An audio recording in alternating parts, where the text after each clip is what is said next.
Ukraine. Got a phone call from Mel Gibson. He actually did the final edit of The Sound of Freedom. That's how we know each other, but not well enough that I'd be getting phone calls.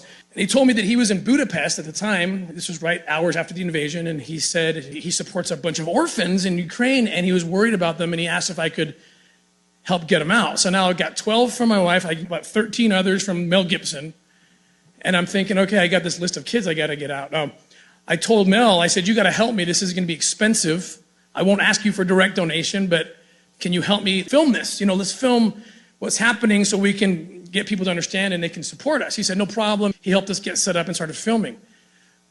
4 months later, what I thought was going to be maybe a documentary about Ukraine ends up being a 4-part docuseries that's almost done. It's being produced by DNA Films and executive produced by Tony Robbins. That's how crazy it got and how prophetic my wife was. When I showed up in Ukraine with a list of, I think, 20 names, the Ukrainians countered me and gave me over 10,000 names of orphans that they didn't know where they were because of the chaos caused by war. And more importantly, and more frightening to me, was the fact that I know that human trafficking is a $32 billion a year business.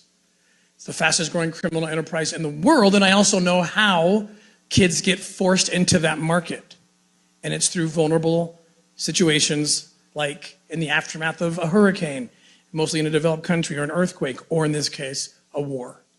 And so the traffickers call it harvest time. And that was the intel we were getting. And so we weren't just there to extract those kids, but look for leads. And it really was a miracle what happened. You know, it's one of these things that, you know, faith precedes the miracle. I take a lot of comfort in the fact that there's only one time in the scripture where Jesus gets mafioso. It's righteous because it's Jesus doing it. But if you listen to his words, it's mafioso. He says that it would be better for you to have a millstone cast about your neck and you thrown to the bottom of the sea than that you would hurt one of these little ones, my